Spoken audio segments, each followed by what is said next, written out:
നാളെ ബാബറി മസ്ജിദ് പൊളിച്ച സ്ഥലത്ത് കെട്ടിയുയർത്തിയ രാമക്ഷേത്രത്തിലെ പ്രതിഷ്ഠാ ചടങ്ങാണ്.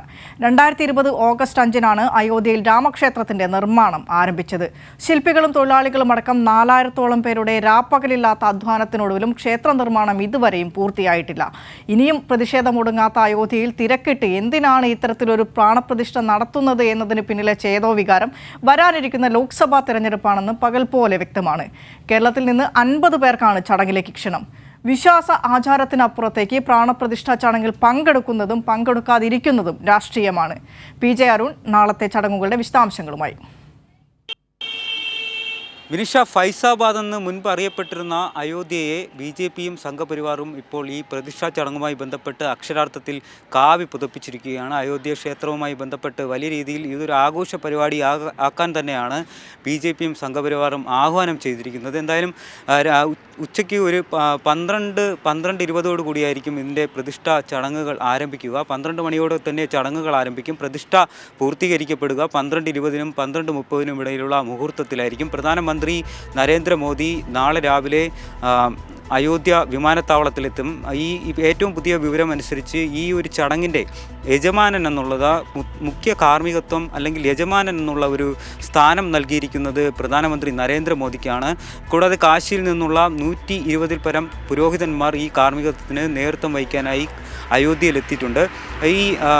ഈ പ്രതിഷ്ഠാ ചടങ്ങിൻ്റെ യജമാനൻ എന്ന നിലയിൽ നരേന്ദ്രമോദി അവിടെ ഇരിക്കുന്ന അതിഥികൾക്കും ഭക്തജനങ്ങൾക്കും വേണ്ടി ഈ വാതിലുകൾ, ക്ഷേത്രത്തിൻ്റെ വാതിലുകൾ തുറന്നു കൊടുക്കും. എന്തായാലും ഇതുമായി ബന്ധപ്പെട്ട് വലിയ രീതിയിലുള്ള ഒരു രാഷ്ട്രീയ നീക്കം അല്ലെങ്കിൽ ഈ അയോധ്യ ക്ഷേത്ര ചടങ്ങിനെ വരുന്ന തെരഞ്ഞെടുപ്പുമായി ബന്ധപ്പെട്ട് രാഷ്ട്രീയ ലാഭം ഉണ്ടാക്കാൻ തന്നെയാണ് അക്ഷരാർത്ഥത്തിൽ BJP ശ്രമിക്കുന്നത്. എന്തായാലും അത് മുൻകൂട്ടി കണ്ടു തന്നെയാണ് പ്രധാനമന്ത്രി നരേന്ദ്രമോദി തന്നെ ഈ ഒരു ചടങ്ങിൻ്റെ കാവൽക്കാരൻ അല്ലെങ്കിൽ യജമാനൻ എന്ന രീതിയിൽ നിശ്ചയിക്കപ്പെട്ടിരിക്കുന്നത്.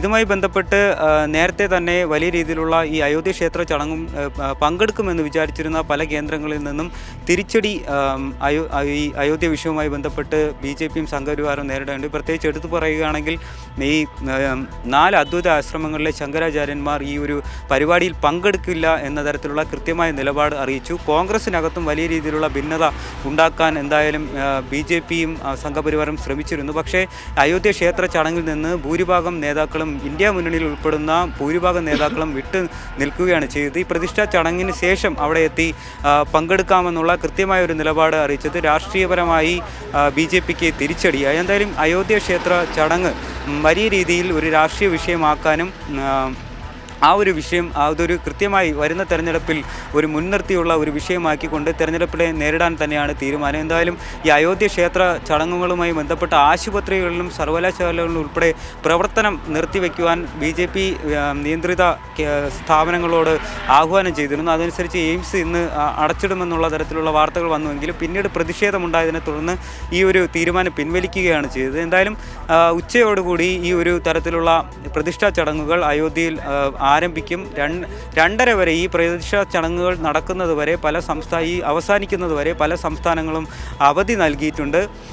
മത്സ്യമാംസാദികൾ വിൽക്കുന്ന കടകൾ ഉൾപ്പെടെ തുറക്കരുതെന്നുള്ള നിർദ്ദേശവും നൽകി കഴിഞ്ഞു. എന്തായാലും ഇതെല്ലാം വസ്തുതകളെല്ലാം പരിശോധിക്കുമ്പോൾ അയോധ്യയുടെ പണി പൂർത്തിയാക്കിയില്ലെങ്കിലും, കാരണം 3 നിലയുള്ള ക്ഷേത്രമാണ് അവിടെ വിഭാവനം ചെയ്തിരിക്കുന്നത്. അതിൽ ഒരു നിലയുടെ പണി മാത്രമാണ് ഇപ്പോൾ പൂർത്തീകരിക്കപ്പെട്ടത്. എന്തായാലും ഈ ഒരു പണി, ഈ ഒരു നിർമ്മാണം 30% മാത്രം പിന്നിടുമ്പോൾ ബാക്കി ഇത്രയും നിർമ്മാണം ബാക്കി കിടക്കുമ്പോൾ അപ്പോൾ നടത്തുന്ന ഒരു പ്രതിഷ്ഠ എന്തായാലും നാളെ ആ ഒരു പ്രതിഷ്ഠയ്ക്ക് അയോധ്യ കളമൊരുക്കും.